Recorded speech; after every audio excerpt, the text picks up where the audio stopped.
ਵਾਹਿਗੁਰੂ ਜੀ ਕਾ ਖਾਲਸਾ, ਵਾਹਿਗੁਰੂ ਜੀ ਕੀ ਫਤਿਹ। ਪਹਿਲੀ ਅਸ਼ਟਪਦੀ ਤੋਂ ਅਸੀਂ ਇਹ ਵਿਚਾਰ ਆਰੰਭ ਕਰ ਰਹੇ ਹਾਂ। ਗੌੜੀ ਸੁਖਮਨੀ ਮਹਿਲਾ ਪੰਜਵਾਂ। ਸ਼ਲੋਕ ਇੱਕ ਓੰਕਾਰ ਸਤਿਗੁਰ ਪ੍ਰਸਾਦ। ਇੱਥੇ ਪਾਠ ਇੱਕ ਓੰਕਾਰ ਇਸ ਤਰ੍ਹਾਂ ਉਚਾਰਨ ਕੀਤਾ ਜਾਏਗਾ। ਇੱਕ ਜਿਹੜਾ ਅੰਕਾਂ ਵਾਲਾ ਏਕਾ ਹੁੰਦਾ, ਇੱਕ, ਫਿਰ ਓੰਕਾਰ, ਊੜੇ ਦੇ ਉੱਪਰ ਹੋੜਾ ਲੱਗਿਆ, ਓ, ਅੱਗੇ ਕਾਰ ਹੈਗੀ, ਓਂਕਾਰ, ਇੱਕ ਓੰਕਾਰ। ਸਤਿਗੁਰ ਪ੍ਰਸਾਦ। ਆਦ ਗੁਰੇ ਨਮਹਿ, ਜੁਗਾਤ ਗੁਰੇ ਨਮਹਿ, ਸਤਿਗੁਰੇ ਨਮਹਿ, ਸ਼੍ਰੀ ਗੁਰੂਦੇਵੇ ਨਮਹਿ। ਇੱਥੇ ਕੁਝ ਉਚਾਰਨ ਕਰਦੇ ਨੇ ਸਤਿਗੁਰ ਏ ਨਮਹਿ, ਇਹ ਅਲੱਗ ਨਹੀਂ ਕਰਨਾ। ਸ਼੍ਰੀ ਗੁਰੂਦੇਵ ਏ ਨਮਹਿ, ਇਹ ਗਲਤ ਹੋ ਜਾਏਗਾ। ਸਤਿਗੁਰੇ ਇਕੱਠਾ ਹੀ ਹੈਗਾ, ਜਿਵੇਂ ਆਦ ਗੁਰੇ ਨਮਹਿ, ਇਸੇ ਤਰ੍ਹਾਂ ਜੁਗਾਦ ਗੁਰੇ ਨਮਹਿ, ਸਤਿਗੁਰੇ ਨਮਹਿ, ਸ਼੍ਰੀ ਗੁਰੂਦੇਵਏ ਨਮਹਿ।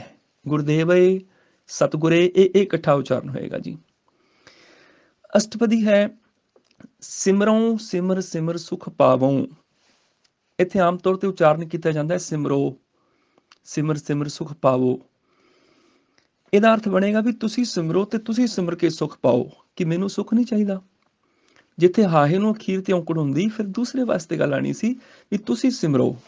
ਇੱਥੇ ਊੜੇ ਨੂੰ ਅਖੀਰ 'ਚ ਔਂਕੜ ਹੈ, ਇੱਥੇ ਇਹਦਾ ਅਰਥ ਨਾਸਕੀ ਉਚਾਰਨ ਨਾਲ ਹੋਏਗਾ। ਮੈਂ ਸਿਮਰਾਂ, ਸਿਮਰੋਂ, ਮੈਂ ਸਿਮਰਾਂ, ਸਿਮਰ ਸਿਮਰ ਸੁਖ ਪਾਵੋਂ, ਮੈਂ ਸਿਮਰ ਸਿਮਰ ਕੇ ਸੁਖ ਪਾਵਾਂ। ਕਲ ਕਲੇਸ਼ ਤਨ ਮਾਹੇ ਮਿਟਾਵੋਂ, ਮਿਟਾਵੋਂ ਮੈਂ ਮਿਟਾਵਾਂ। ਕਲ ਕਲੇਸ਼, ਇੱਥੇ ਕਲੇਸ਼ ਉਚਾਰਨ ਹੋਏਗਾ, ਕਲੇ ਕਲੇਸ਼ ਤੋਂ ਇਹ ਗੱਲ ਬਣੀ ਹੈ। ਕਲ ਕਲੇਸ਼ ਤਨ ਮਾਹੇ ਮਿਟਾਵੋਂ, ਮੈਂ ਮਿਟਾਉਂਦਾ ਹਾਂ, ਮੈਂ ਮਿਟਾਵਾਂ। ਸਿਮਰੋਂ ਜਾਸ ਬਿਸੁੰਬਰ ਏਕੈ, ਨਾਮ ਜਪਤ ਅਗਨਤ ਅਨੇਕੈ। ਵੇਦ ਪੁਰਾਨ ਸਿਮਰਿਤ। ਹੁਣ ਸਿਮਰਿਤ ਦੇਖ ਲਓ, ਮੰਮੇ ਦੇ ਪੈਰ 'ਚ ਰਾਰਾ ਲੱਗਿਆ ਹੋਇਆ, ਜਿਹੜੀ ਮੰਮੀ ਨੂੰ ਸਿਆਰੀ ਲੱਗੀ ਉਹ ਰਾਰੇ ਦੀ ਉਚਾਰਨ ਹੋਏਗੀ, ਸਿਮਰਿਤ, ਰਾਰੇ ਨੂੰ ਸਿਆਰੀ ਉਚਾਰਨ ਹੋਏਗੀ। ਕਿਉਂਕਿ ਜਿਹੜਾ ਪੈਰ ਚੱਖਰ ਹੁੰਦਾ ਹੈ, ਕੰਨਾ ਸਿਆਰੀ ਬਿਆਰੀ ਔਂਕੜ ਦੀ ਲੈਂਕੜ, ਉਹਨੂੰ ਬੁਲਾਈ ਜਾਂਦੀ ਹੈ। ਜਿਵੇਂ ਮੈਂ ਲਿਖ ਦਿੰਦਾ ਪ੍ਰਾਣ, ਪ੍ਰਾਣ ਪੱਪੇ ਨੂੰ ਕੰਨਾ ਤੇ ਪੈਰ 'ਚ ਰਾਰਾ ਵੈ। ਹੁਣ ਇੱਥੇ ਪੱਪੇ ਨੂੰ ਕੰਨਾ ਉਚਾਰਨ ਨਹੀਂ ਹੋਏਗਾ, ਪਾਰਨ ਨਹੀਂ ਹੋਏਗਾ, ਪ੍ਰਾਣ। ਜਿਹੜਾ ਪੈਰ 'ਚ ਰਾਰਾ ਹੈ, ਕੰਨਾ ਉਹਨੂੰ ਉਚਾਰਨ ਕੀਤਾ ਜਾਏਗਾ। ਜਿਹੜਾ ਪੈਰ ਚੱਖਰ ਹੁੰਦਾ ਹੈ, ਕੰਨਾ ਸਿਆਰੀ ਬਿਆਰੀ ਔਂਕੜ ਦਲੈਂਕੜ ਜਿਹੜੀ ਵੀ ਲੱਗ ਆਉਂਦੀ ਉਹ ਪੈਰ ਵਾਲੇ ਅੱਖਰ ਨੂੰ ਆਉਂਦੀ ਹੈ। ਇਸ ਤਰ੍ਹਾਂ ਕਹਿ ਲਓ ਕਿ ਜਿਹੜਾ ਪੈਰੀਂ ਪੈ ਗਿਆ ਉਹ ਲਾਹਾ ਲੈ ਗਿਆ। ਇਸ ਕਰਕੇ ਇੱਥੇ ਸਿਮਰਿਤ ਉਚਾਰਨ ਹੋਏਗਾ ਪਾਠ। ਵੇਦ ਪੁਰਾਨ ਸਿਮਰਿਤ ਸੁਦਾਖਿਅਰ, ਖੱਖੇ ਦੇ ਪੈਰ 'ਚ ਅੱਧਾ ਯਈਆ ਹੈ, ਅੱਧੇ ਯਈਏ ਦਾ ਉਚਾਰਨ ਕਰਨਾ ਹੋਵੇ ਤੇ ਜਿਸ ਅੱਖਰ ਦੇ ਪੈਰ 'ਚ ਅੱਧਾ ਯਈਆ ਲੱਗਿਆ ਹੁੰਦਾ, ਉਸ ਅੱਖਰ ਨੂੰ ਸਿਆਰੀ ਲਗਾ ਕੇ ਅੱਗੇ ਐੜਾ ਲਗਾ ਦਿੱਤਾ ਜਾਂਦਾ ਹੈ। ਜਿਵੇਂ ਖੱਖੇ ਦੇ ਪੈਰ 'ਚ ਅੱਧਾ ਯਈਆ ਹੈ, ਖੱਖੇ ਨੂੰ ਸਿਆਰੀ, ਅੱਗੇ ਐੜਾ, ਖਿਅ, ਸੁਦਾਖਿਅਰ। ਵੇਦ ਪੁਰਾਨ ਸਿਮਰਿਤ ਸੁਦਾਖਿਅਰ, ਕੀਨੇ ਰਾਮ ਨਾਮ ਇੱਕ ਆਖਿਅਰ। ਇੱਥੇ ਖੱਖੇ ਦੇ ਪੈਰ 'ਚ ਅੱਧਾ ਯਈਆ ਹੈਗਾ। ਕਿਨਕਾ ਏਕ ਜਿਸ ਜੀ ਬਸਾਵੇ, ਇੱਥੇ ਜੀਆ ਪਾਠ ਗਲਤ ਹੈ ਤੇ ਜੀ ਵੀ ਗਲਤ ਹੈ, ਜੀ ਲਮਕਾ ਕੇ, ਐੜਾ ਜਿਹੜਾ ਜੀ ਦੀ ਆਵਾਜ਼ ਲਮਕਾਉਣ ਵਾਸਤੇ ਹੈ। ਕਿਨਕਾ ਏਕ ਜਿਸ ਜੀ ਬਸਾਵੇ, ਤਾਂ ਕੀ ਮਹਿਮਾ ਗਨੀ ਨਾ ਆਵੇ। ਤਾਂ ਕੀ ਪਾਠ ਉਚਾਰਨ ਨਹੀਂ ਹੋਏਗਾ, ਤਾਂ ਹੁੰਦਾ ਵੈ ਜਿਹੜਾ ਦੋ ਸ਼ਬਦਾਂ ਨੂੰ ਜੋੜਦਾ ਹੈ, ਦੋ ਲਾਈਨਾਂ ਨੂੰ, ਵਾਕਾਂ ਨੂੰ, ਯੋਜਕ, ਕੰਜੰਕਸ਼ਨ। ਮੈਂ ਜਾਵਾਂਗਾ ਤਾਂ ਗੱਲ ਬਣੇਗੀ, ਤਾਂ ਆ ਗਿਆ ਨਾ। ਇੱਥੇ ਉਹ ਵਾਲਾ ਤਾਂ ਨਹੀਂ, ਇੱਥੇ ਤਾਂ ਮੈਨੇ ਉਸ, ਇੱਥੇ ਪਾਠ ਤਾਂ ਨਹੀਂ ਤਾ ਉਚਾਰਨ ਕਰਨਾ। ਤਾਂ ਕੀ ਮੈਨੇ ਉਸ ਦੀ, ਤਾਂ ਕੀ ਮਹਿਮਾ ਗਨੀ ਨਾ ਆਵੇ। ਕਾਂਖੀ ਏਕੈ ਦਰਸ ਤੁਹਾਰੋ, ਨਾਨਕ, ਇੱਥੇ ਨਾਨਕ ਤੇ ਰੁਕਣਾ ਹੈ। ਹੇ ਨਾਨਕ ਸੰਬੋਧਨ ਹੈ, ਰੁਕ ਕੇ ਫਿਰ ਅਗਲੀ ਤੁਕ ਬੋਲਣੀ ਹੈ। ਨਾਨਕ ਉਨ ਸੰਗ ਮੋਹੇ ਉਧਾਰੋ, ਸੁਖਮਨੀ ਸੁਖ ਅੰਮ੍ਰਿਤ ਪ੍ਰਭ ਨਾਮ। ਦੇਖੋ ਇੱਥੇ ਵੀ ਅੰਮ੍ਰਿਤ ਪਾਠ ਹੈ, ਅੰਮ੍ਰਿਤ ਨਹੀਂ। ਪੈਰ 'ਚ ਰਾਰਾ ਲੱਗਿਆ ਤੇ ਮੰਮੇ ਦੀ ਸਿਆਰੀ ਰਾਰੇ ਨੂੰ ਬੋਲੀ ਜਾਏਗੀ। ਅੰਮ੍ਰਿਤ, ਅੰਮ੍ਰਿਤ, ਸੁਖਮਨੀ ਸੁਖ ਅੰਮ੍ਰਿਤ ਪ੍ਰਭ ਨਾਮ, ਭਗਤ ਜਨਾ ਕੇ ਮਨ ਵਿਸਰਾਮ। ਦੇਖੋ ਵਿਸਰਾਮ ਦੇ ਸੱਸੇ ਦੇ ਪੈਰ ਚ ਰਾਰਾ ਵੈ, ਨਾਲੇ ਕੰਨਾ ਲੱਗੇ ਆ। ਹੁਣ ਅਸੀਂ ਕੰਨਿਆ ਸੱਸੇ ਨੂੰ ਕੰਨਾ ਨਹੀਂ ਲਾਇਆ ਉਚਾਰਨ ਵੇਲੇ, ਰਾਰੇ ਨੂੰ ਲਾਇਆ ਬਿਸ ਰਾਮ, ਰਾਰੇ ਨੂੰ ਕੰਨਾ ਲੱਗ ਗਿਆ ਨਾ। ਰਹਾਉ ਦਾ ਇਹ ਬੰਦ ਹੈਗਾ। ਸਾਰੀ ਸੁਖਮਨੀ ਸਾਹਿਬ ਦੀ ਬਾਣੀ ਦਾ ਤੱਤ ਸਾਰ ਹੈ ਕਿ ਜਿਹਨੇ ਸੁੱਖ ਲੈਣਾ ਉਹਨੂੰ ਰੱਬ ਦੇ ਨਾਮ ਨਾਲ ਜੁੜਨਾ ਪੈਣਾ। ਨਾਮ ਦੇ ਵਿੱਚ ਸੁੱਖ ਹੈ। ਸੁਖਮਨੀ ਸੁਖ ਅੰਮ੍ਰਿਤ ਪ੍ਰਭ ਨਾਮ, ਪ੍ਰਭੂ ਦੇ ਨਾਮ ਦੇ ਵਿੱਚ ਸੁੱਖ ਹੈ। ਭਗਤ ਜਨਾ ਕੇ ਮਨ ਵਿਸਰਾਮ। ਇਹ ਸੀ ਪਹਿਲੀ ਅਸ਼ਟਪਦੀ ਦਾ ਪਹਿਲਾ ਪਦਾ। ਦੂਸਰੇ ਪਦ ਦੇ ਵਿੱਚ ਅਕਸਰ ਗਲਤੀ ਜਿਹੜੀ ਉਹ ਦੁਲਾਵਾਂ ਦੀ ਹੁੰਦੀ ਹੈ। ਆਮ ਤੌਰ ਤੇ ਪੜ੍ਹਿਆ ਜਾਂਦਾ ਪ੍ਰਭ ਕੇ ਸਿਮਰਨ ਗਰਭ ਨਾ ਬਸੇ, ਗਲਤ ਹੋ ਗਿਆ। ਇੱਥੇ ਹੈਗਾ ਕੈ, ਪ੍ਰਭ ਕੈ ਸਿਮਰਨ ਗਰਭ ਨਾ ਬਸੈ। ਦੁਲਾਵਾਂ ਹੈਗੀਆਂ, ਕੱਕੇ ਦੇ ਵੀ ਦੁਲਾਵਾਂ ਨੇ, ਸੱਸੇ ਦੇ ਵੀ ਦੁਲਾਵਾਂ ਨੇ। ਪੂਰਾ ਮੂੰਹ ਖੋਲ ਕੇ ਉਚਾਰਨ ਕਰਨਾ, ਇਕੱਲੀਆਂ ਲਾਵਾਂ ਨਾਲ ਗੱਲ ਨਹੀਂ ਬਣਨੀ, ਲਾ ਨਾਲ ਗਲਤ ਹੋ ਜਾਣਗੇ ਅਰਥ।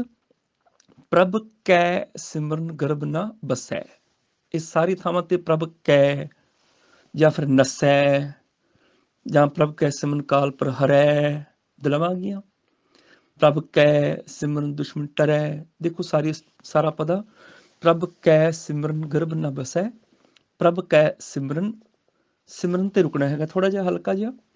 ਦੁਖ ਜਮ ਨਸੈ, ਪ੍ਰਭ ਕੈ ਸਿਮਰਨ ਕਾਲ ਪਰ ਹਰੈ, ਪ੍ਰਭ ਕੈ ਸਿਮਰਨ ਦੁਸ਼ਮਨ ਟਰੈ, ਪ੍ਰਭ ਸਿਮਰਤ, ਇੱਥੇ ਰੁਕਣਾ ਫਿਰ। ਪ੍ਰਭ ਸਿਮਰਤ ਕਛ ਵਿਘਨ ਨਾ ਲਾਗੈ, ਇੱਥੇ ਵੀ ਪਾਠ ਲੱਗ ਗਿਆ। ਦੁਲਾਵਾਂ ਦੀ ਗਲਤੀ ਆਮ ਤੌਰ ਤੇ ਇਸ ਪਦੇ 'ਚ ਹੁੰਦੀ ਹੈ, ਉਹ ਧਿਆਨ ਰੱਖਣਾ ਮੈਂ।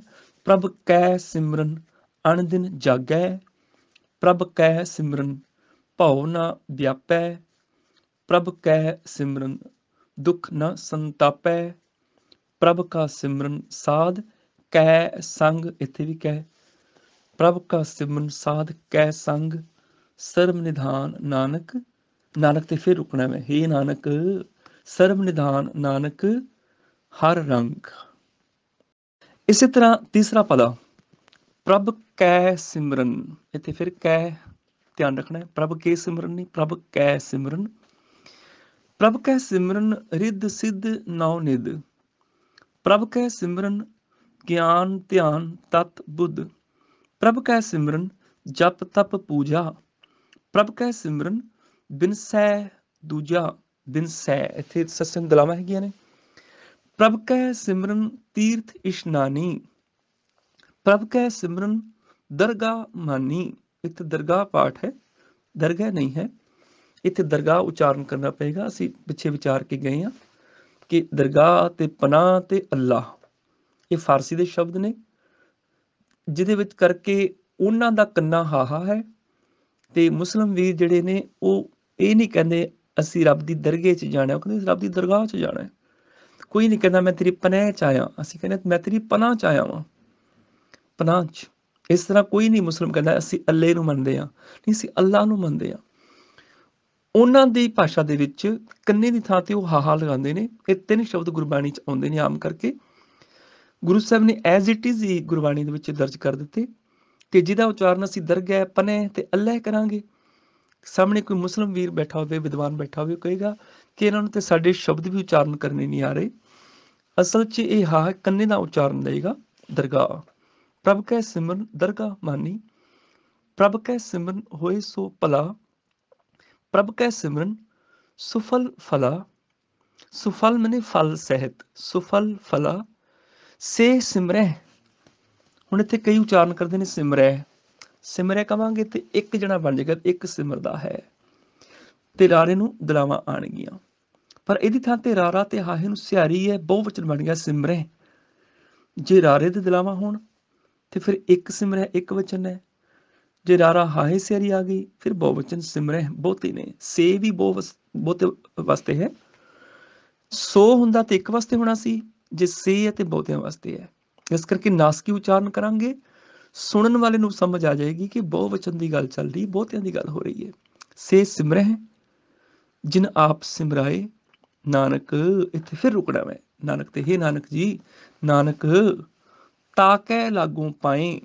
ਤਾ ਕੈ, ਤਾਂ ਨਹੀਂ, ਤਾ ਮੈਨੇ ਉਸ ਦੇ, ਕੈ ਉਸ ਦੇ ਲਾਗੋਂ, ਲਾਗੋਂ ਮੈਨੇ ਮੈਂ ਲੱਗਦਾ ਹਾਂ, ਲਾਗੋਂ ਨਹੀਂ ਪੜਨਾ ਇਹਨੂੰ, ਲਾਗੋਂ ਮੈਂ ਲੱਗਦਾ ਹਾਂ। ਜੇ ਲਾਗੋ ਕਵਾਂਗੇ ਤੇ ਲੱਲੇ ਕਿੰਨਾ ਗੱਗਾ ਹਾਹੇ ਦੀ ਔਂਕੜ ਚਾਹੀਦੀ ਵੀ ਤੁਸੀਂ ਲੱਗੋ, ਪਰ ਇੱਥੇ ਮੇਰੀ ਗੱਲ ਚੱਲਣੀ ਮੈਂ ਲਾਗੋਂ, ਇਸ ਕਰਕੇ ਉਚਾਰਨ ਨਾਸਕੀ ਹੋਏਗਾ। ਊੜੇ ਨੂੰ ਔਂਕੜ ਹੈ। ਪਾਏ, ਪਾਏ ਮੈਨੇ ਪੈਰ, ਚਰਨ, ਪਾਉ। ਇੱਥੇ ਪਾਏ ਉਚਾਰਨ ਕਰਨ ਨਾਲ ਅਰਥ ਬਣੇਗਾ ਪੈਰ। ਨਾਨਕ ਰੁਕ ਕੇ ਤਾਕੈ ਲਾਗੋਂ ਪਾਏ, ਮੈਂ ਉਹਨਾਂ ਦੇ ਪੈਰੀਂ ਲੱਗਦਾ ਹਾਂ।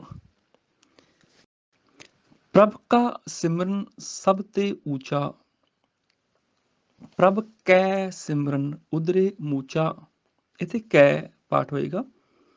ਪ੍ਰਭ ਕੈ ਸਿਮਰਨ ਤ੍ਰਿਸ਼ਨਾ ਬੁਝੈ, ਬੁਝੇ ਦੀ ਬਜਾਏ ਬੁਝੈ ਦੁਲਾਵਾਂ ਹੈਗੀਆਂ। ਤ੍ਰਿਸ਼ਨਾ ਬੁਝੈ, ਪ੍ਰਭ ਕੈ ਸਿਮਰਨ ਸਭ ਕੁਛ ਸੁਝੈ। ਇੱਥੇ ਸੁਝੇ ਦੀ ਬਜਾਏ ਸੁਝੈ ਦੁਲਾਵਾਂ। ਪ੍ਰਭ ਕੈ ਸਿਮਰਨ ਨਾਹੀ ਜਮ ਤਰਾਸਾ, ਪ੍ਰਭ ਕੈ ਸਿਮਰਨ ਪੂਰਨ ਆਸਾ। ਪ੍ਰਭ ਕੈ ਸਿਮਰਨ ਮਨ ਕੀ ਮਲ ਜਾਏ। ਅੰਮ੍ਰਿਤ, ਇੱਥੇ ਫਿਰ ਅੰਮ੍ਰਿਤ ਉਚਾਰਨ ਹੋਏਗਾ, ਅੰਮ੍ਰਿਤ ਨਹੀਂ ਅੰਮ੍ਰਿਤ। ਮੰਮੀ ਦੇ ਪੈਰ ਚਰਾਰਾ, ਸਿਆਰੀ ਰਾਰੇ ਨੂੰ ਬੋਲੀ ਜਾਏਗੀ ਅੰਮ੍ਰਿਤ। ਅੰਮ੍ਰਿਤ ਨਾਮ ਰਿਦ ਮਾਹੇ ਸਮਾਏ। ਰਿਦ ਮਹਿ ਕਈ ਦਾ ਉਚਾਰਨ ਕਰ ਦਿੰਦੇ ਨੇ, ਰਿਦ ਮਹਿ ਸਮਾਏ ਨਹੀਂ, ਰਿਦ ਮਾਹੇ। ਰਿਦ ਮਾਹੇ ਸਮਾਏ ਮੰਮੀ ਨੂੰ ਕੰਨਾ ਲੱਗਿਆ ਹੋਇਆ ਹੈ। ਪ੍ਰਭ ਜੀ ਬਸੈ, ਬਸੈ ਨਹੀਂ ਬਸੈ ਇੱਕ ਮੰਨਣਾ ਹੈ। ਜਿਵੇਂ ਉੱਪਰ ਐਸੇ ਪ੍ਰਭ ਕੈ ਸਿਮਰਨ ਗਰਭ ਨਾ ਬਸੈ, ਬਸੈ ਮੈਨੇ ਵਸਦਾ ਹੈ ਇੱਕ। ਇੱਥੇ ਬੱਬਾ ਸੱਸਾ ਹਾਹੇ ਸਿਆਰੀ ਬਸੈ ਬਹੁਤੇ, ਪ੍ਰਭੂ ਜੀ ਵਸਦੇ ਹਨ। ਇੱਥੇ ਸਤਕਾਰਤ ਲਫ਼ਜ਼ ਹੈ, ਆਦਰ ਵਾਚੀ ਲਫ਼ਜ਼ ਹੈ। ਪ੍ਰਭੂ ਦੇ ਲਈ ਜੀ ਆ ਗਿਆ ਨਾ। ਪ੍ਰਭ ਜੀ ਬਸੈ, ਪ੍ਰਭੂ ਜੀ ਵਸਦੇ ਹਨ। ਸਾਧਕੀ ਰਸਨਾ, ਬਸੈ ਨਾਸਕੀ ਉਚਾਰਨ ਹੋਏਗਾ। ਨਾਨਕ, ਇੱਥੇ ਫਿਰ ਰੁਕਣਾ ਮੈਂ, ਸੰਬੋਧਨ ਹੈ, ਨਾਨਕ। ਨਾਨਕ ਜਨ ਕਾ ਦਾਸਨ ਦੱਸਣਾ।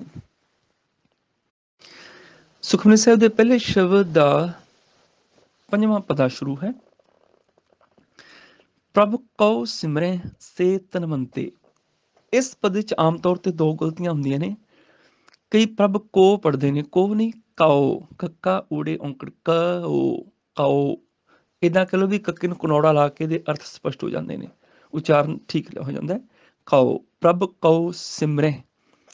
ਜੇ ਤੇ ਹੋਵੇ ਸਿਮਰੈ, ਇੱਥੇ ਕਈ ਸਿਮਰਿਆ ਪਾਠ ਕਰਦੇ ਨੇ, ਫਿਰ ਰਾਰੇ ਨੂੰ ਦੁਲਾਵਾਂ ਚਾਹੀਦੀਆਂ ਨੇ। ਮੈਨੇ ਇੱਕ ਸਿਮਰਦਾ ਹੈ, ਪਰ ਇੱਥੇ ਬਹੁਤੇ ਸਿਮਰਨ ਦੀ ਗੱਲ ਹੈ ਵੀ ਬਹੁਤੇ ਸਿਮਰਦੇ ਨੇ। ਫਿਰ ਰਾਰਾ ਹਾਹੇ ਸਿਆਰੀ ਲੱਗੀ ਸਿਮਰੈ। ਜਦੋਂ ਅਸੀਂ ਨਾਸਕੀ ਉਚਾਰਨ ਕਰਾਂਗੇ ਬਿੰਦੀ ਲਾ ਕੇ, ਤੇ ਇਹਦੇ ਨਾਲ ਸਾਨੂੰ ਵੀ ਅਰਥ ਸਪਸ਼ਟ ਹੋ ਜਾਣਗੇ ਵੀ ਬਹੁਤੇ ਦੀ ਗੱਲ ਚੱਲ ਰਹੀ, ਬਹੁਤੇ ਸਿਮਰਦੇ ਹਨ। ਤੇ ਸੁਣਨ ਵਾਲੇ ਨੂੰ ਵੀ ਸਮਝ ਪੈ ਜਾਏਗੀ ਕਿ ਬਹੁਤਿਆਂ ਦੀ ਗੱਲ ਚੱਲ ਰਹੀ ਹੈ, ਕਿ ਬਹੁਤੇ ਸਿਮਰਦੇ ਹਨ। ਸੇ ਬਹੁਤਿਆਂ ਵਾਸਤੇ ਹੁੰਦਾ ਹੈ, ਸੇ ਧਨਵੰਤੇ। ਜਿੱਥੇ ਆਉਂਦਾ ਸੋ, ਉੱਥੇ ਇੱਕ ਵਾਸਤੇ ਹੁੰਦਾ ਹੈ। ਸਾ ਇੱਕ ਵਾਸਤੇ ਹੁੰਦਾ ਹੈ। ਸੇ ਬਹੁਤੇ ਵਾਸਤੇ ਹੁੰਦਾ ਹੈ। ਸੇਈ ਬਹੁਤਿਆਂ ਵਾਸਤੇ ਹੁੰਦਾ ਹੈ। ਸੋਈ ਇੱਕ ਵਾਸਤੇ ਹੁੰਦਾ ਹੈ। ਪ੍ਰਭ ਕਉ ਸਿਮਰੈ, ਇੱਥੇ ਨਾਸਕੀ ਉਚਾਰਨ ਹੈ ਸਿਮਰੈ। ਸੇ ਧਨਵੰਤੇ, ਪ੍ਰਭ ਕਉ ਸਿਮਰੈ ਸੇ ਪਤਵੰਤੇ।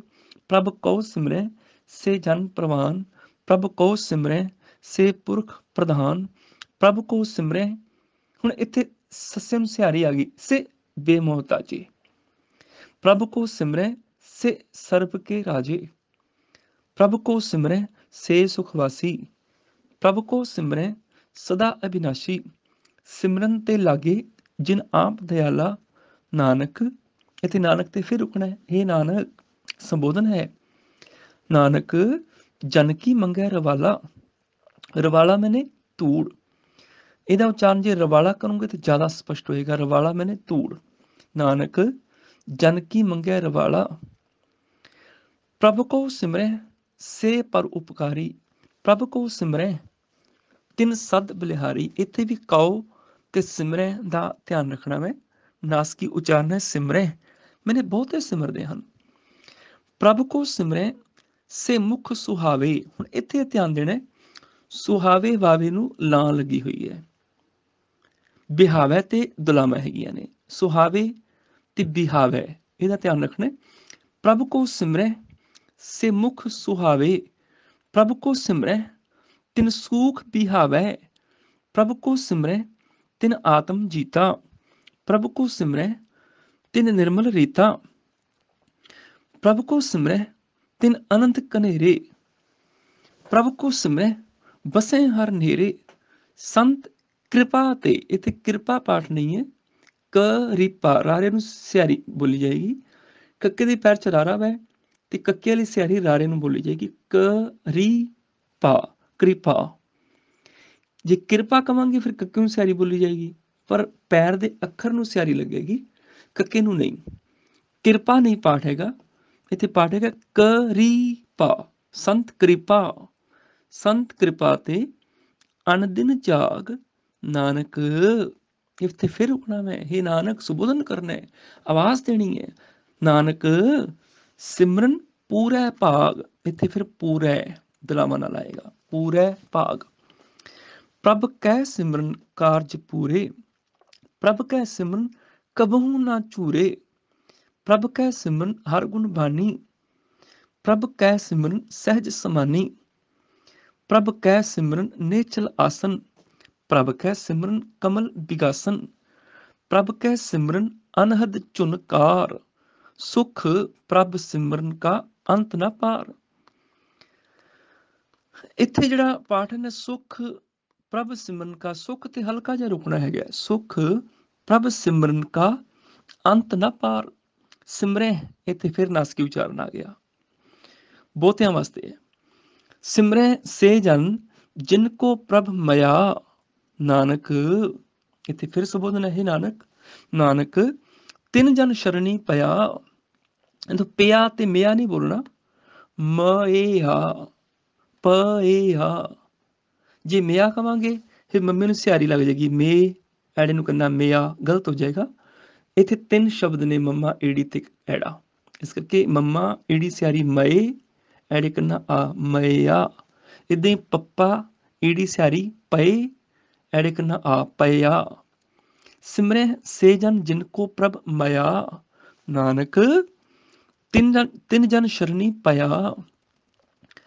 ਹਰ ਸਿਮਰਨ ਕਰ ਭਗਤ ਪ੍ਰਗਟਾਏ, ਹਰ ਸਿਮਰਨ ਲਗ ਵੇਦ ਉਪਾਏ, ਹਰ ਸਿਮਰਨ ਇੱਥੇ ਰੁਕਣਾ ਹਲਕਾ ਜਿਹਾ, ਭਏ ਸਿੱਧ ਜਤੀ ਦਾਤੇ, ਹਰ ਸਿਮਰਨ ਨੀਚ ਚੌਂ ਕੁੰਠ ਜਾਤੇ।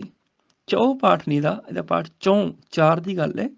ਹਰ ਸਿਮਰਨ ਨੀਚ, ਹਲਕਾ ਜਿਹਾ ਰੁਕ ਕੇ, ਚੌਂ ਕੁੰਠ ਜਾਤੇ, ਭਾਵ ਨੀਚ ਵੀ ਚੌਵਾਂ ਕੁੰਟਾਂ 'ਚ ਜਾਣੇ ਜਾਂਦੇ ਨੇ। ਹਰ ਸਿਮਰਨ ਧਾਰੀ ਸਭ ਧਰਨਾ, ਸਿਮਰ ਸਿਮਰ ਹਰ ਕਾਰਨ ਕਰਨਾ, ਹਰ ਸਿਮਰਨ ਕੀਓ ਸਗਲ ਅਕਾਰਾ, ਹਰ ਸਿਮਰਨ ਮਹਿ ਆਪ ਨਿਰੰਕਾਰਾ, ਕਰ ਕਿਰਪਾ ਜਿਸ ਆਪ ਬੁਝਾਇਆ, ਨਾਨਕ। ਇੱਥੇ ਫਿਰ ਰੁਕਣਾ ਮੈਂ, हे ਨਾਨਕ। ਨਾਨਕ ਗੁਰਮੁਖ ਹਰ ਸਿਮਰਨ ਤਿਨ ਪਾਇਆ। ਇਹ ਹੈ ਸੁਖਮਨੀ ਸਾਹਿਬ ਦੇ ਪਹਿਲੇ ਸ਼ਬਦ ਦੇ 8 ਪਦੇ। ਆਪ ਜੀ ਇਹਨਾਂ ਨੂੰ ਧਿਆਨ ਨਾਲ ਸੁਣੋ, ਹੱਥ 'ਚ ਗੁਟਕਾ ਫੜ ਕੇ, ਪੋਥੀ ਫੜ ਕੇ, ਕੱਲਾ ਕੱਲਾ ਸ਼ਬਦ ਅੱਖਰ ਦੇਖੋ ਵੀ ਕਿਹਨੂੰ ਸਿਆਰੀ ਲੱਗੀ, ਕਿਹਨੂੰ ਔਂਕੜ ਲੱਗੀ, ਕਿਹਨੂੰ ਦਲਾਵਾਂ, ਕਿਹਨੂੰ ਲਾਂ, ਉੱਦਾਂ ਹੀ ਉਚਾਰਨ ਹੈਗਾ। ਤੇ ਨਾਲ ਨਾਲ ਇਹਨੂੰ ਉਚਾਰਨ ਦੀ ਜਾਂਚ ਸਿੱਖੋ ਤੇ ਕੋਸ਼ਿਸ਼ ਕਰੋ ਕਿ ਇਹ ਪਾਠ ਜਿਹੜਾ ਆਪ ਬੋਲ ਕੇ ਇਸ ਕਲਾਸ ਵਿੱਚ ਪਾਓ। ਮੈਂ ਵੀ ਸੁਣਾਂਗਾ, ਜਿੱਥੇ ਕੋਈ ਗਲਤੀ ਹੋਏਗੀ ਮੈਂ ਅਲੱਗ ਦੱਸ ਦਿਆਂਗਾ, ਤੁਹਾਡੇ ਪਰਸਨਲ ਮੈਸੇਜ ਵਿੱਚ ਜਾ ਕੇ, ਗਰੁੱਪ 'ਚ ਨਹੀਂ ਦੱਸਾਂਗਾ, ਪਰਸਨਲ ਮੈਸੇਜ ਵਿੱਚ ਜਾ ਕੇ ਦੱਸ ਦਿਆਂਗਾ। ਗਰੁੱਪ ਦੇ ਵਿੱਚ ਮੈਂ ਸਾਰਿਆਂ ਨੂੰ ਇਕੱਠਾ ਦੱਸ ਦਿੱਤਾ ਹੈਗਾ ਹੈ। ਤੇ ਆਪ ਜੀ ਇਹ ਸੰਥਿਆ ਕਰੋ। ਕੋਸ਼ਿਸ਼ ਕਰਾਂਗੇ ਕਿ ਰੋਜ਼ ਇੱਕ ਅਸ਼ਟਪਦੀ ਅਸੀਂ ਵਿਚਾਰ ਕੇ ਪੜ੍ਹ ਸਕੀਏ। ਜਦੋਂ ਸਾਰੇ ਹੀ ਇੱਕ ਇੱਕ ਅਸ਼ਟਪਦੀ ਰੋਜ਼ ਬੋਲ ਕੇ ਇਸ ਕਲਾਸ ਵਿੱਚ ਪਾਉਣਗੇ ਤੇ ਸਾਰਿਆਂ ਨੂੰ ਪਾਠ ਕਰਨ ਦਾ ਅਭਿਆਸ ਵੀ ਹੋ ਜਾਏਗਾ, ਸਾਡੀ ਸੁਖਮਨੀ ਸਾਹਿਬ ਦੀ ਸੰਥਿਆ ਵੀ ਹੋ ਜਾਏਗੀ, ਇਸੇ ਬਹਾਨੇ ਅਸੀਂ ਗੁਰਬਾਣੀ ਦਾ ਪਾਠ ਵੀ ਕਰ ਲਵਾਂਗੇ। ਆਮ ਤੌਰ 'ਤੇ ਕਈ ਗੁਰਮੁਖ ਪਿਆਰਿਆਂ ਵੱਲੋਂ ਸਵਾਲ ਕੀਤਾ ਜਾਂਦਾ ਹੈ ਕਿ ਜਦੋਂ ਅਸੀਂ ਸੁਖਮਨੀ ਸਾਹਿਬ ਦਾ ਪਾਠ ਕਰਦੇ ਹਾਂ ਤਾਂ ਕੀ ਕਹਿਣਾ ਚਾਹੀਦਾ ਹੈ, ਕਿ ਅਸੀਂ ਸ਼ਲੋਕ ਪੜ੍ਹੇ ਜਾਂ ਅਸ਼ਟਪਦੀਆਂ ਪੜ੍ਹੀਆਂ ਜਾਂ ਅਸੀਂ ਸ਼ਬਦ ਪੜ੍ਹੇ, ਕੀ ਕਹਿਣਾ ਚਾਹੀਦਾ ਹੈ? ਇਹਦੇ ਬਾਰੇ ਮੈਂ ਆਪ ਜੀ ਨੂੰ ਦੱਸ ਦਿਆਂ ਕਿ ਸੁਖਮਨੀ ਸਾਹਿਬ ਦੀ ਬਾਣੀ ਵਿੱਚ ਕੁੱਲ 24 ਸ਼ਬਦ ਨੇ ਤੇ ਇੱਕ ਸ਼ਬਦ ਦੇ ਵਿੱਚ ਕੀ ਹੈ, ਇੱਕ ਸ਼ਲੋਕ ਹੈ ਤੇ 8 ਪਦੇ ਨੇ, ਜਿਹਦਾ ਉੱਪਰ ਸਤਿਗੁਰੂ ਜੀ ਨੇ ਸਿਰਲੇਖ ਦਿੱਤਾ ਅਸ਼ਟਪਦੀ। ਜੇ ਇੱਥੇ ਅਸੀਂ ਕਵਾਂਗੇ ਵੀ ਅਸੀਂ ਸ਼ਲੋਕ ਪੜ੍ਹੇ, ਇਹਦਾ ਮਤਲਬ ਅਸੀਂ ਸਿਰਫ 2 ਲਾਈਨਾਂ ਪੜ੍ਹੀਆਂ, ਬਸ 2 ਤੁਕਾਂ ਪੜ੍ਹੀਆਂ, ਸ਼ਲੋਕ ਇੱਕ ਪੜ੍ਹ ਲਿਆ, ਦੀਨ ਦਰਦ ਦੁੱਖ ਭੰਜਨਾ ਕਟ ਕਟ ਨਾਥਾ ਨਾਥ। ਇਹ ਵੀ ਅਸੀਂ 2 ਤੁਕਾਂ ਪੜ੍ਹ ਲਈਆਂ, ਅਸੀਂ ਸ਼ਲੋਕ ਪੜ੍ਹ ਲਿਆ, 12ਵਾਂ ਸ਼ਲੋਕ ਪੜ੍ਹ ਲਿਆ, ਸੁਖੀ ਬਸੇ ਮਸਕੀਨੀਆਂ ਆਪਣੀ ਮਾਰ ਤਲੇ, ਇਕੱਲਾ ਸ਼ਲੋਕ, ਫਿਰ ਇਹਦਾ ਮਤਲਬ ਅਸ਼ਟਪਦੀ ਨਹੀਂ ਪੜ੍ਹੀ। ਜੇ ਅਸੀਂ ਕਹਾਂਗੇ ਅਸੀਂ ਅਸ਼ਟਪਦੀ ਪੜ੍ਹੀ, 12ਵੀਂ ਅਸ਼ਟਪਦੀ ਪੜ੍ਹੀ, ਇਹਦਾ ਮਤਲਬ ਅਸੀਂ ਸ਼ਲੋਕ ਨਹੀਂ ਪੜ੍ਹਿਆ। ਅਸ਼ਟਪਦੀ ਮਨੇ 8 ਪਦੇ। ਸ਼ਲੋਕ, ਇੱਕ ਸ਼ਲੋਕ ਤੇ 8 ਪਦੇ ਮਿਲਾ ਕੇ ਇੱਕ ਸ਼ਬਦ ਬਣ ਜਾਂਦਾ ਹੈ। ਜਦੋਂ ਅਸੀਂ ਸ਼ਲੋਕ ਸੁਖੀ ਵਸੈ ਮਸਕੀਨੀਆਂ ਤੇ ਅੱਗੋਂ ਅਸ਼ਟਪਦੀ ਪੜ੍ਹ ਲਵਾਂਗੇ, ਫਿਰ ਅਸੀਂ ਕਹਾਂਗੇ ਅਸੀਂ 12ਵਾਂ ਸ਼ਬਦ ਪੜ੍ਹਿਆ। ਜੇ ਕਹਾਂਗੇ 12ਵਾਂ ਸ਼ਲੋਕ ਪੜ੍ਹਿਆ, ਮੈंने ਸਿਰਫ 2 ਤੁਕਾਂ ਪੜ੍ਹੀਆਂ। ਜੇ ਕਹਾਂਗੇ 12ਵੀਂ ਅਸ਼ਟਪਦੀ ਪੜ੍ਹੀ, ਇਹਦਾ ਮਤਲਬ 12 ਪਦੇ 8 ਤੇ ਪੜ੍ਹ ਲਏ, 12ਵੇਂ ਸ਼ਬਦ ਦੇ 8 ਪਦੇ ਤੇ ਪੜ੍ਹ ਲਏ, ਪਰ ਅਸੀਂ ਸ਼ਲੋਕ ਨਹੀਂ ਪੜ੍ਹਿਆ। ਅਸ਼ਟਪਦੀ ਹੀ ਇਕੱਲੀ ਪੜ੍ਹੀ, ਸ਼ਲੋਕ ਨਹੀਂ ਪੜ੍ਹਿਆ। ਹਾਂ, ਜਦੋਂ ਅਸੀਂ ਕਹਾਂਗੇ ਅਸੀਂ 12ਵਾਂ ਸ਼ਬਦ ਪੜ੍ਹਿਆ, ਫਿਰ ਬਣ ਜਾਏਗਾ ਵੀ ਅਸੀਂ ਸ਼ਲੋਕ ਵੀ ਪੜ੍ਹਿਆ ਤੇ ਨਾਲ ਅਸ਼ਟਪਦੀ ਵੀ ਪੜ੍ਹੀ। ਜੇ ਸੁਖਮਨੀ ਸਾਹਿਬ ਦੀ ਬਾਣੀ ਗੁਰੂ ਗ੍ਰੰਥ ਸਾਹਿਬ ਦੇ ਵਿਚਕਾਰ ਆ ਜਾਂਦੀ ਤੇ ਹੁਕਮਨਾਮਾ ਲੈਣਾ ਪੈਂਦਾ, ਤੇ ਅਸੀਂ ਕਹਿਣਾ ਸੀ ਭਾਈ ਸਾਹਿਬ ਨੂੰ, ਭਾਈ ਸਾਹਿਬ ਜੀ ਸਾਨੂੰ ਹੁਕਮਨਾਮਾ ਸੁਣਾਓ, ਤੇ ਭਾਈ ਸਾਹਿਬ ਜੀ ਨੇ ਇੱਕ ਸ਼ਬਦ ਸੁਣਾਉਣਾ ਸੀ ਨਾ, ਤੇ ਉਹਨਾਂ ਨੇ ਕੀ ਇੱਕ ਸ਼ਬਦ ਸੁਣਾਉਣਾ ਸੀ? ਪਹਿਲਾਂ ਸ਼ਲੋਕ ਤੇ ਫਿਰ ਅਸ਼ਟਪਦੀ ਸੁਣਾਉਣੀ ਸੀ। ਇਹ ਬਣ ਗਿਆ ਇੱਕ ਸ਼ਬਦ। ਔਰ ਇਹ ਐਗਜ਼ਾਮਪਲ ਹੈ ਵੀ ਸਾਡੇ ਕੋਲ। ਕਈ ਵਾਰੀ ਹੁਕਮਨਾਮਾ ਜੋ ਆਉਂਦਾ ਨਾ, ਸ਼ਲੋਕ ਤੇ ਛੰਤ ਆਉਂਦੇ ਨੇ। ਇੱਕ ਸ਼ਲੋਕ ਆਉਂਦਾ ਹੈ, ਅੱਗੋਂ 4 ਛੰਤ ਆ ਜਾਂਦੇ ਨੇ ਹੁਕਮਨਾਮੇ ਦੇ ਵਿੱਚ, ਉਹ ਇੱਕ ਸ਼ਬਦ ਹੈ। ਇਸੇ ਤਰ੍ਹਾਂ ਹੀ ਸੁਖਮਨੀ ਸਾਹਿਬ ਦੇ ਵਿੱਚ ਇੱਕ ਸ਼ਲੋਕ ਤੇ 8 ਪਦੇ ਆ ਜਾਂਦੇ ਨੇ, ਅਸ਼ਟਪਦੀ ਆ ਜਾਂਦੀ ਹੈ, ਉਹ ਇੱਕ ਸ਼ਬਦ ਹੈ। ਅਸ਼ਟ ਮੈਨੇ ਹੁੰਦਾ 8, 8 ਪਦਿਆਂ ਵਾਲਾ ਸ਼ਬਦ। ਉਹ ਸ਼ਬਦ ਜਿਹਦੇ ਵਿੱਚ 8 ਪਦੇ ਨੇ, ਤੇ ਇਸ ਸ਼ਬਦ ਵਿੱਚ ਪਹਿਲਾਂ ਸ਼ਲੋਕ ਹੈ, ਫਿਰ 8 ਪਦੇ ਨੇ, ਇਹ ਇੱਕ ਸ਼ਬਦ ਬਣ ਗਿਆ। ਜਿਹੜੇ ਗੁਰਮੁਖ ਸ਼ਲੋਕ ਕਹਿੰਦੇ ਨੇ ਜਾਂ ਅਸ਼ਟਪਦੀ ਕਹਿੰਦੇ ਨੇ, ਕੋਈ ਮਾੜਾ ਨਹੀਂ, ਚੰਗਾ ਹੈ, ਕਿਉਂਕਿ ਭਾਵਨਾ ਬਿਲਕੁਲ ਠੀਕ ਹੈ। ਸਾਨੂੰ ਪਤਾ ਵੀ ਉਹ ਕੀ ਕਹਿ ਰਹੇ ਨੇ, ਕਿ 12ਵਾਂ ਸ਼ਲੋਕ ਅਸੀਂ ਕਿਹੜਾ ਪੜ੍ਹ ਰਹੇ ਹਾਂ ਜਾਂ 12ਵੀਂ ਅਸ਼ਟਪਦੀ ਕਿਹੜੀ, ਉਹ ਠੀਕ ਨੇ। ਤੇ ਸ਼ਬਦ ਕਹਿ ਦੇਣਾ ਉਹ ਜ਼ਿਆਦਾ ਠੀਕ ਹੈਗਾ ਕਿ ਅਸੀਂ 12ਵਾਂ ਸ਼ਬਦ ਪੜ੍ਹਿਆ, 12ਵੇਂ ਸ਼ਬਦ ਵਿੱਚ ਅਸੀਂ ਇੱਕ ਸ਼ਲੋਕ ਤੇ 8 ਪਦੇ ਪੜ੍ਹ ਲਏ ਅਸੀਂ, ਜਾਂ ਕਹਿ ਲਓ ਅਸ਼ਟਪਦੀ ਪੜ੍ਹ ਲਈ। ਧੰਨਵਾਦ ਜੀ। ਵਾਹਿਗੁਰੂ ਜੀ ਕਾ ਖਾਲਸਾ, ਵਾਹਿਗੁਰੂ ਜੀ ਕੀ ਫਤਿਹ।